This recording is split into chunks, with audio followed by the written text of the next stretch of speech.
Work is a fact of life. But what makes people spend their lives in offices, factories, farms, and schools? What motivates people to do all the things they do? If we, as managers and supervisors, can gain a better understanding of human motivation, the attempts people make to satisfy their needs and drives, we can help them become more productive, more efficient, and at the same time, happier human beings.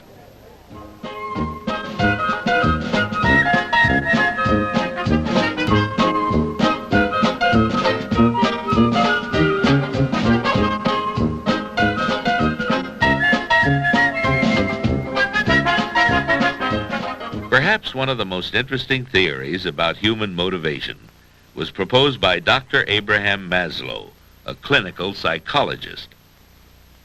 Although his is only one of many theories, it warrants our consideration, for in it we may find new insights into what makes people tick, and, for that matter, what makes us tick. Maslow contended that man is an ever-wanting animal. As one of his needs is satisfied, another appears in its place. Man then becomes motivated toward satisfying this new need. Maslow noted that human needs generally tend to develop in a certain sequence, beginning with the most basic needs and progressing through needs of higher levels. Together they form a hierarchy of needs. What are these needs? The most basic ones are physiological, the needs of the body for food and shelter. A starving man will focus all his attention on food and be hardly concerned with anything else. But once man's physiological needs are sufficiently satisfied, another need manifests itself, the need for safety. The individual seeks to assure himself that his physiological needs, now satisfied, will continue to be satisfied. Thus, he seeks protection against physical danger, illness, loss of job, and other threats to his security. When an individual's physiological and safety needs are generally satisfied, another need now comes into focus. Maslow called this third need a social need, the yearning to belong, to have friends and acquaintances, to love and be loved. Man is gregarious. He cannot live in isolation. But what now? When these three levels of need are generally satisfied, is everything accounted for? Man is still a wanting animal. According to Maslow, his next major need is the need for esteem. It consists of one's sense of self-esteem, as well as the esteem and recognition one receives from others. Although these four needs are certainly important and motivate individuals to action, Maslow considered them to be deficit needs. Most people spend so much time and energy trying to satisfy these deficit needs that they rarely can direct themselves toward the fifth and most important need, the need for self-actualization. The self-actualizing person, freed at last from the arduous tasks of satisfying the externally imposed deficit needs, is now ready to explore the possibilities of his true self, to use his interests, talents, and abilities to fulfill his highest potential as a human being. At this point, one may well ask, what value is there in knowing about Maslow's hierarchy of needs theory? How does it apply to an organizational setting? Well, let's see. As we recall, at the lowest level is the desire to satisfy physiological needs. Here is one way this may be reflected in a work setting. Hello, Mike. How did it go today? Oh, rotten. The heat in there is enough to drive you crazy. And the noise. I can't take it. I just gotta find another job.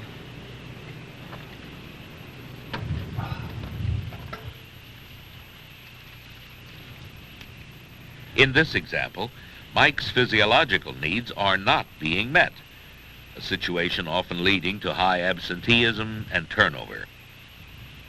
In a work setting, physiological needs may include tolerable noise and temperature levels, and a comfortable body position during task performance. The next level in Maslow's hierarchy is safety. Let's see how this manifests itself within the organization. I heard they're going to lay off 5 more people in our department. I wonder who's next. If I lose my job, I'd really be in trouble. I'm divorced and with a child to raise. Yeah. I don't know how I'd pay my bills. Here we have relatively comfortable surroundings. But now on this level, employees are concerned with safety and security needs. They want some measure of assurance that what they presently have will continue, that they won't lose it all through injury, illness, or layoff. Next in the hierarchy is the level of social needs. Let's see how these needs may be reflected in the work context. What about you, Fred? Gee, I don't know any of those guys. Wish I could make some friends.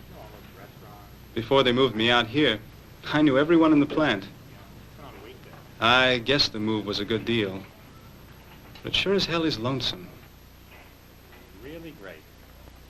What do you think? Joe is at a level where his physiological and safety needs are generally satisfied. No problem there. What he is feeling is the need to have friends at work, a group with whom he can relate. Maslow observed that people frequently increase their productivity in a setting where social relationships are warm and cordial. Yeah, I was there, and then I was transferred here. I didn't like it at first, but... Pardon me. Say, would you pass the sugar, please? Oh, yeah, sure. Thanks. By the way, you're new here, aren't you? Uh-huh. Well, why don't you come over and join us? Oh, thank you. No point in sitting there alone. My name is Nick. What's yours? Nick, I'm Joe. Joe? Hendricks, yeah. Joe Hendricks. I'd like you to meet Shelley. Hello, Shelley. How do you do? This is Fred. Hi, Fred. Very nice to meet you. Co-workers of yours. Yeah. Where are you from? Oh, New York. Yeah, came out here about 2 weeks ago. That's funny. We were just talking about different towns. Oh, were you? Yeah. I was telling him I'd like to go up to the new plant in San Francisco. Oh, yeah, I hear it's really something. Really At big. the fourth level of Maslow's hierarchy is the need for self-esteem, as well as the esteem of others. Say, Steve, here's something for you. What? Where's this from?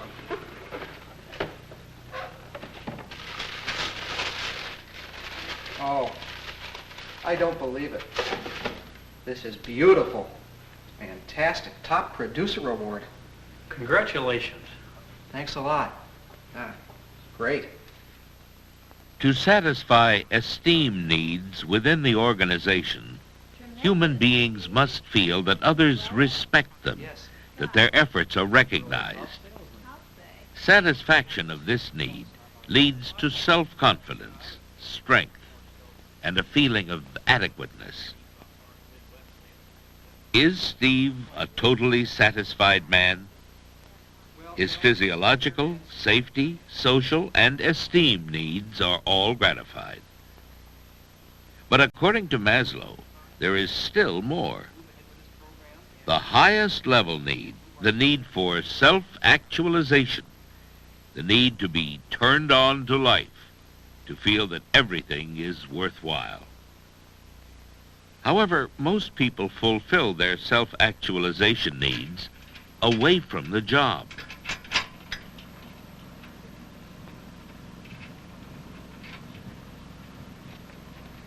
Is it all right? Yeah.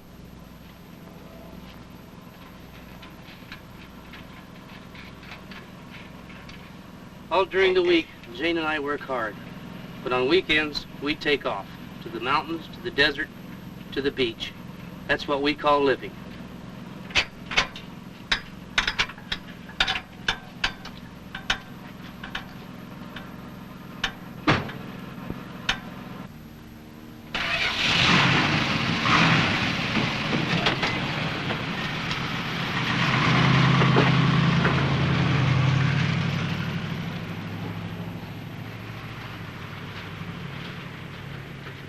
Many people feel that their real life begins the moment their job ends. But is it possible to be self-actualized in and through one's work? Let's see. I have been a biochemist all my life. What I like about my job most is the diversity and challenge. Besides research and development of new tests, there's always something new every day. Right now, I'm into making training films for students. I really like that the best. Extremely interesting. As a matter of fact, I feel that I'm very fortunate to be able to work in a line of work that I'm very much in love with.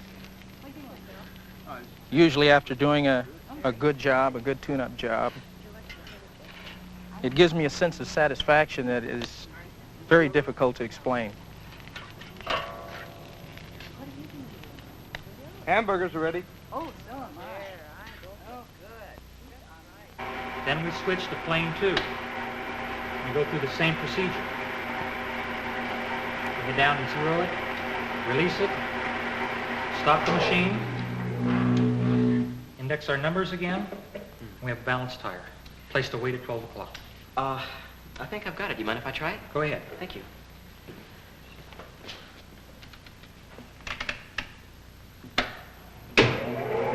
And these always bring us up to the highest apex then.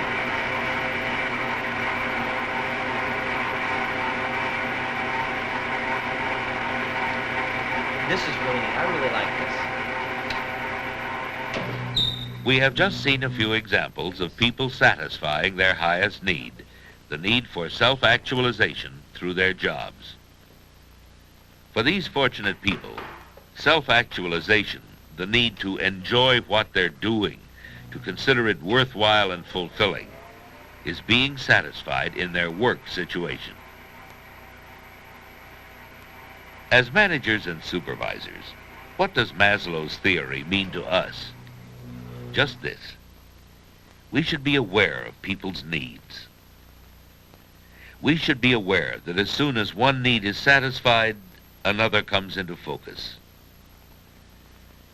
We should be aware that the attempts people make to satisfy their needs are the motivating forces in their lives.